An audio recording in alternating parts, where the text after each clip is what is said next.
And hello, everybody, and welcome to our second episode in this podcast on glorious freedom. Appreciate all the comments and feedback that I've been getting, and will obviously take into consideration any other thoughts you have as we go along in this series. I really do appreciate the feedback because we're talking about where we are at this time in history, the year 2021, as we begin this third millennium CE, and the significance of this time. And so I started with structure last time because structure is an external manifestation of our inward consciousness. It's an external manifestation of our beliefs, understandings, and specifically with regard to our identity. And so we talked about the temple. We talked about how the temple was the center of the universe for that specific first creation.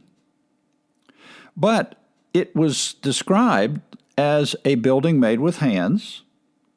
And made with hands always points to things that humans do through self as source. This is the power that comes from the human to accomplish, achieve, and maintain God identity as if the human is capable of such. However, God is not subject to humans. God does not serve his own creation. He is not held captive by it either. God cannot be contained by human beings. God cannot be divided. And that's why his work in Christ could absolutely not be divided. So we've been asking for some time as we've done our interpretation of this amazing narrative. Can human beings set themselves up as those who control God identity? What human has the power to stand before the world and declare who has God identity and who does not? Well, does God identity dwell in buildings made with hands? Does it dwell within the power of the human hierarchies that are in control of each and every denomination who determine the boundaries of what is God acceptable and what is not God acceptable, who is of or who is not of God? You know, when I think about the temple, I was thinking about it as I was putting my notes together, and I kind of chuckled because this thought came to my head. Is anybody today upset that we no longer offer animal sacrifices? Can you imagine someone saying, "Oh, I remember the day when we all gathered together to slaughter bulls and goats. Oh, how I miss that. What a time we used to have. It meant so much to me." And yet, even though we say, well, of course, we have evolved, we've moved forward from that understanding of God identity, why, it's so apparent, it's so obvious. Well, in the days of the first century, that was a new thought. That new thought, by the way, cost Stephen and many, many others their very lives. So this is what comes when you say, I want to be part of something that I see to be literally world-changing. When everything they knew about forgiveness was tied to doing animal sacrifices at a building, those people could not imagine how things could possibly be any different. How could we be people of God and not go to the temple, not have the Day of Atonement, not do the sacrifices? How are we people of God? What do we do? What do we do? What does it look like? How does it work? But Jesus and the apostolic writers were drawing attention to the limitations and the constraints of that building and of buildings in general. Because when it's made with human hands, it will always represent where the restricted presence of God is and where the presence of God is not. human beings will set themselves up as the determining factor and judge thereof. So let's talk a little bit more about what people were feeling. Because again, as I go along in this series, I want to draw attention to what we're all experiencing, and we're no different.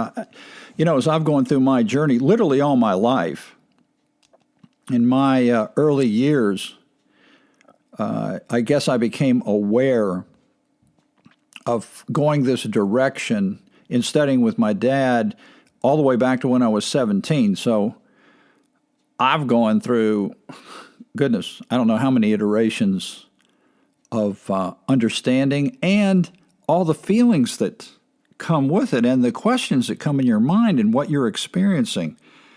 Every one of you listening to this podcast who's been following along is in the same situation, the same life conditions, and that's why I'm having this series, just so we can kind of come together, if it were, to have the conversation together and to encourage each other, just like Paul and the others were doing when they encouraged the people that were the very first ones to come out with this idea that God identity was different than what people had believed for century upon century. What a crazy thing is that what? God identity could be different than what we've said for all these years? Look how well it's worked. It's worked so well that God identity is, denominated into hundreds, if not thousands, of differing beliefs and thoughts, and again, denominated power groups. So when I'm looking at Romans 8, I like verse 22. Paul says, we know that the whole creation, this is a universal deal, it's not particular to some and not to others. We know the whole creation groans and labors with birth pains together until now. This is Paul's now time. Paul is writing at a special time when the transformation of the ages is occurring, and he knows that something big is happening right at that time. He's calling the attention of the Romans to it. He wants them to understand the present time. And he says that this situation is one where the whole creation is groaning in labor. This idea of birthing, labor pains, and the suffering thereof, for all those of you ladies with us who have birthed a child, the deliverance of the glorious liberty of the children of God that Paul's talking about here requires a birthing process. And what he's saying to anyone of us is, if you want to be part of something that's being birthed on the planet right now that's going to be world-changing, welcome to the birth process. And Paul picked this up, not because it was original to him, he picked it up from Jesus. Again, when you go back to the eschatological teachings of Jesus, they're primarily found in Matthew 24, Mark 13, Luke 17, and Luke 21. And in Matthew 24, Jesus points to that generation, that specific time, right then, as a time, these are the days of birth pains, he says. These are the days of birth pains.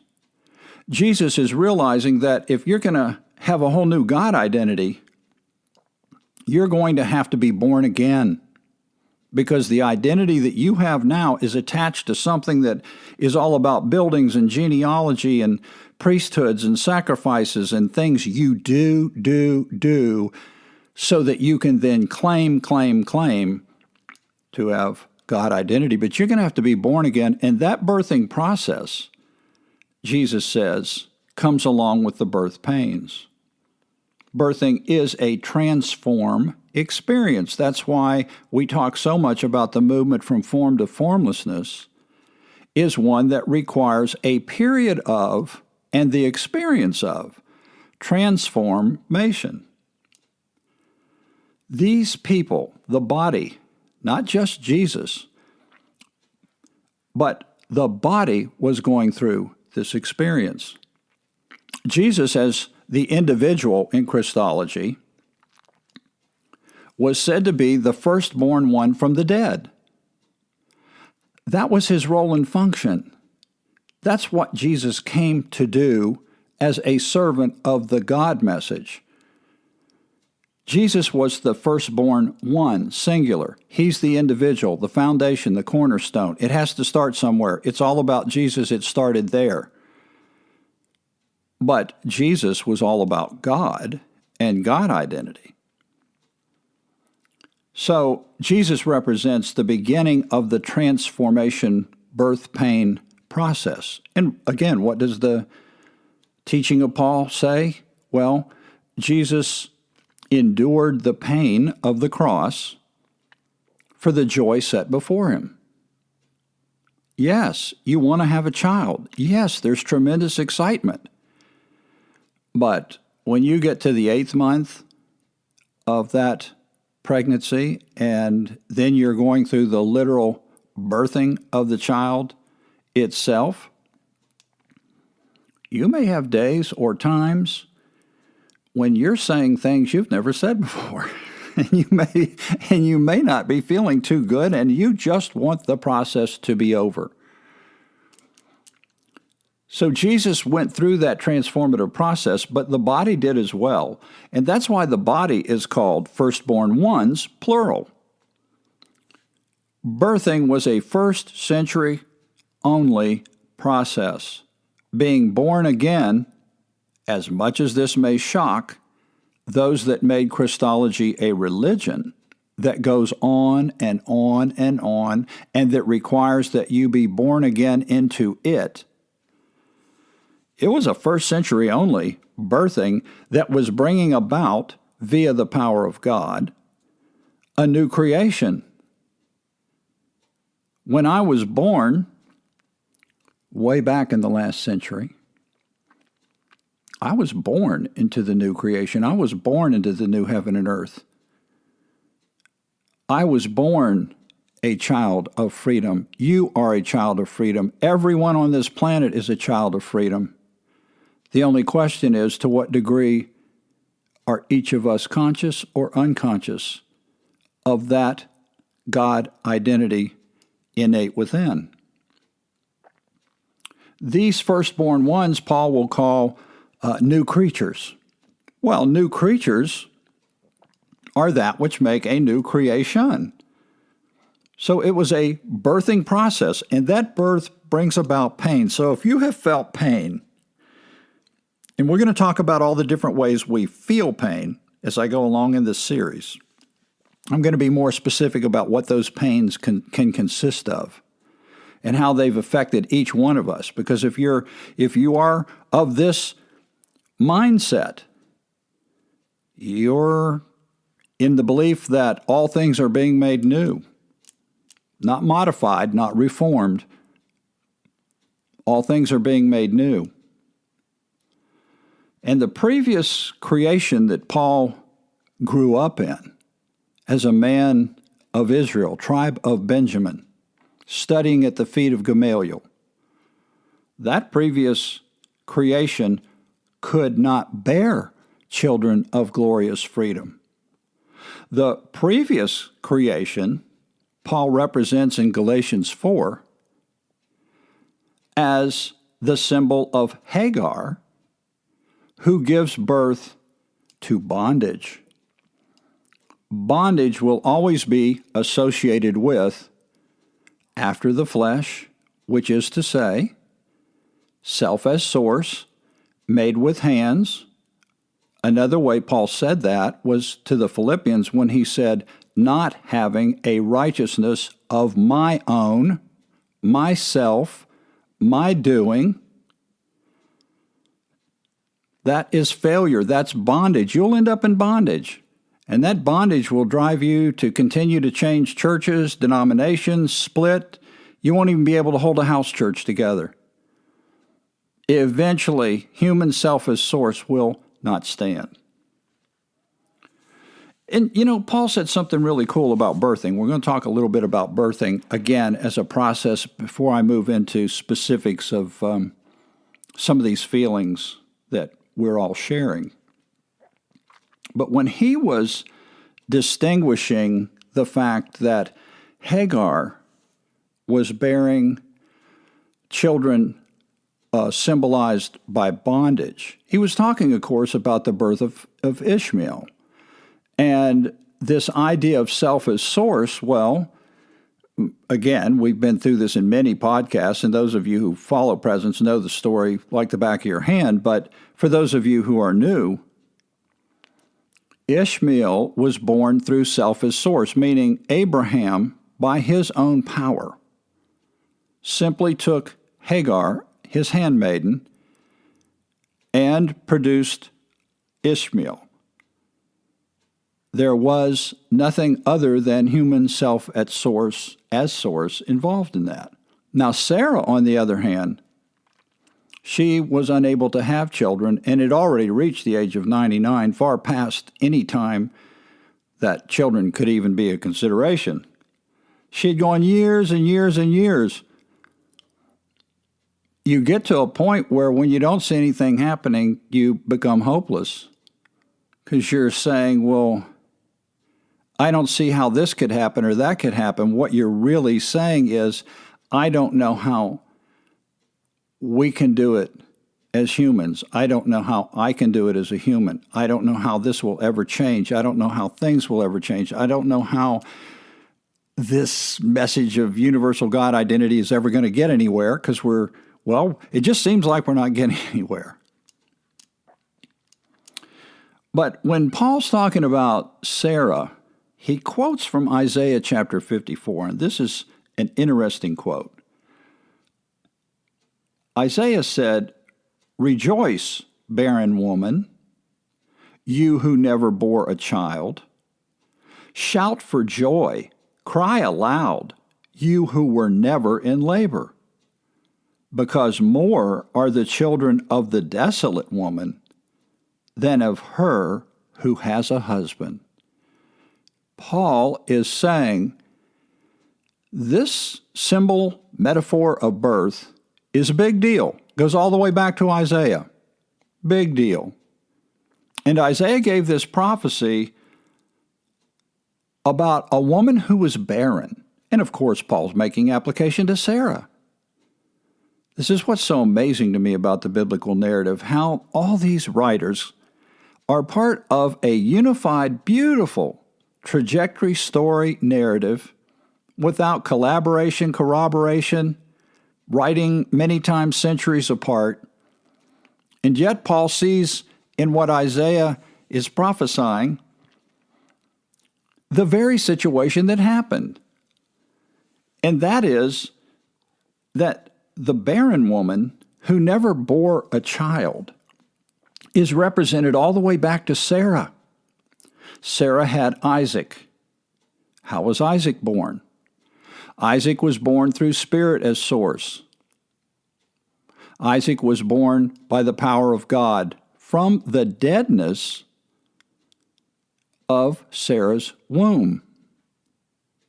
Therefore, when Paul is applying this statement of Isaiah about the barren woman being the one without a child, while the desolate woman, Hagar, the handmaiden, had more children than she did, and she was the one who was the wife of Abraham. She was the one with the husband, had no child. She went all those years metaphorically, century after century, with children who were being born into bondage, which Paul is saying that was my state. That's how I understood my first creation identity as a man from the tribe of Benjamin and of Israel. And now he's trying to make sure they all understand this is after all the days of waiting, Sarah waiting. This is the birthing, in essence, metaphorically, of Isaac, meaning this is the birthing of Jesus, who is declared God's firstborn one because he is raised from the dead. Just as Isaac came from the deadness of Sarah's womb, Jesus is raised from the dead by the power of God. Romans 1, 1 through 4. It's a God thing. That's how Jesus became the firstborn. And that birthing is a process of pain that produces joy. Rejoice, barren woman. This is what's going on. This is why he's encouraging the people in Galatia to hang in there. There are going to be a lot of painful things that you're going to go through, things that will test your faith in God, things that will make you wonder if anything's ever going to change or we're ever going to get anywhere, and so on and so forth. And so sometimes the birth into glorious freedom takes a while. It takes a while. And it's usually the case in the narrative when human beings finally get to a point where they say, well, I can't do anything. It's impossible. This is just not going to happen. That God steps in at that point and says, that's right. I'm glad you realize you can't. Now it's time for me to step up and show I can. And that's the way the story is pointing us. Jesus does become the firstborn from the dead, meaning all in Adam, because all in Adam are dead, Paul said. And Jesus became the firstborn from the dead. There was coming a day when all the dead would be raised, meaning moved into a new creation. That was going to be by the power of God. Jesus endured that cross for the joy set before him. And Paul, well aware of this, says to the Romans, hey, look, this suffering, it also applies to you, the followers, who are the body. Remember, Christology has two aspects, the individual, Jesus of Nazareth as Christ, and the collective, which is called ecclesia, or body of Christ. The body and the head cannot function differently and have the same experiences, the same firstborn birthing experiences, and so that's why they were crucified with Christ, so that they might be resurrected with him, which is the completion of the resurrection process and the time in which a new creation comes in, and all those in Adam become those in Christ, meaning birthed by the power of God through the transformation symbolized in that Christ event. So Paul says to the body back then, he says, I consider the sufferings of this present time. Why? Why is he saying that? Because they all were in some type of suffering. And so he's saying to them, I know you're suffering, and I consider the sufferings of this present time are not worth comparing with the glory about to be, the Greek word there, mello, about to be revealed to us. The birthing of the children into the glorious freedom of God was about to happen. This was not going to be a 2,000-year-old pregnancy. This was something that was happening then. Jesus applied it then. These are the days of birth pains. This generation will not pass till all this happens. And Paul's saying, this is happening now, and the old creation is groaning now. Well, that old creation is no longer groaning. That old creation is past. All things are new. It's time that we embrace the God identity we are. That's Paul's message. He knew everything was about to happen. And the end result was the birthing of an entire new creation whose occupants were God's children of freedom. So let's talk a little bit now about specifics when we talk about freedom. The experiences of the first century, who was going through something that was world-changing. And what I'm also wanting to point out here is I believe we are going through something that's world-changing. Why? Because for the last 2,000 years, we've had a Christology that has been traditional, it's been modern, and it's been postmodern. And in fact, all three of those are exhibited on the planet in some way or another today. We've gone through that with spiral dynamics and past podcasts. Christology exists today in traditional forms, denominations, in modern forms, denominations, and in postmodern forms, denominations. Particular, while the rest of the world, the majority of the world, the other 5 billion people on the planet, are not Christian at all. And so this particularistic identity has been carried on, and the thought of a particularistic identity that comes through a person making a decision to do something has been propagated now for 2,000 years. Because why? Because spiral dynamics tells us that the consciousness levels of the eras of history that have led us to today were absolutely necessary because they're part of the way we grow up. There's nothing wrong with growing up. There's nothing more wrong with evolving, knowing more, understanding more. Paul said, you move from childhood to adulthood. The writer of Hebrews said, yeah, you move from milk to meat. That's part of the process. There was no denigration of childhood. There was no denigration of the time when you would be on milk. That wasn't the point. The point was it's just a process where you're constantly evolving, and that evolution is what has brought us to 2021. And that evolution is like what happened 2,000 years ago. That's why this is such a big deal where we are today. Because now we're introducing a concept that makes all three of the other levels, traditional, modern, and postmodern, literally stop in their tracks. We're saying post-Christian. You want to hear crickets at your next get-together with, quote, Christians, bring up the term post-Christian.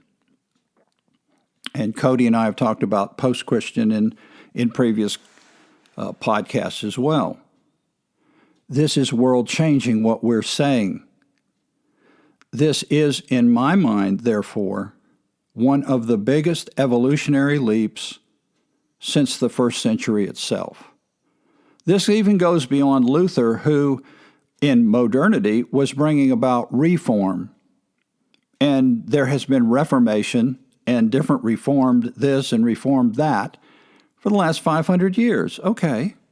And there's been, again, postmodern, more progressive Christians. Okay. But again, at the end of the day, it's always Christian. When you say post-Christian, you now have placed yourself in the shoes of those of the first century who dared to stand up and say, I think God identity is not going to be at all what we have said it is for the last X number of centuries. And I started with the building. Well, that's just a starting place, right? But it symbolizes what people believe about identity. And when you stand up and say, I think God identity may be different than that, you have placed yourself in their shoes. Because when you threaten someone's identity, well, the instinctive self jumps all over that, because our instincts are God-given, and they are given to us for survival. And if I say something is post-Christian, I'm literally talking about the survival of their very identity. And of course they're going to be upset. I understand that. I'm not upset at them for being upset. I'm saying the biblical narrative is a great guide for me to understand they're going to be upset. Just understand. This is what Jesus is saying. Just understand, count the cost, Jesus said. Just understand this is what you're going to get into. This is what you'll step into. Here's what people are going to say. Here's what people are going to do. It's like birth pains. You want glorious freedom. You want to be birthed into this glorious liberty of the children of God. Well, this is what comes with it. And it's okay. It's okay, because what you may go through in the pain and suffering is for the joy set before you. And the joy that you're going to know and the freedom you're going to know is a joy and a freedom that you have never experienced before. That's common to every conversation I have with people. People talk with me for decades about how free they feel. And it's not because they say, oh, yeah, we all have universal God identity. I can be immoral. I can be unethical. I can do whatever I want. No one says that. And we've been through that many, many times. that law does play role and function. I must decide in my marriage where the boundaries are, and Danae and I do. But that's a role and function of our marriage. It doesn't have anything to do with our God identity. So we start with Jesus. We start with the cross event.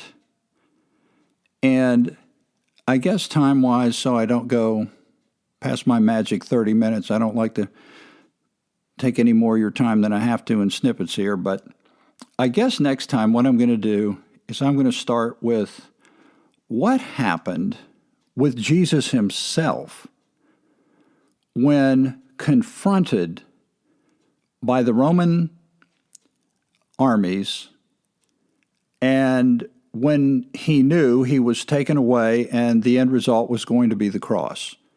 What were all the things that happened to him? What does the narrative say happened to him? And then think about how he must have felt. And then think about how I feel when I encounter this situation or that situation. And I want to talk about other things. Jesus talks about mother against daughter, father against son. I want to talk about the family. I want to talk about what does it feel like to be isolated. That word comes up every single time I have a conversation with someone in the United States or in Canada or in Africa or in Europe or in Asia. The word isolation comes up. We were not created for isolation. God saw that it was not good. So I want to talk about that. What does the narrative say? What should we expect? What are we experiencing now? How do we deal with it? How do we look at it? How do we frame it? That's what life's all about, right? Is how we process each and every day so that we can experience the abundance of the life we currently have. So, I'm going to leave it there for today and pick up in the next episode, which will be the final episode, episode 3 of Glorious Freedom. And there we'll continue to drill down about what I think each one of you is feeling and experiencing only because it's what you've told me you're feeling and experiencing. So I hope you guys all have a great weekend, and I look forward to talking to you next week. I'll see you then.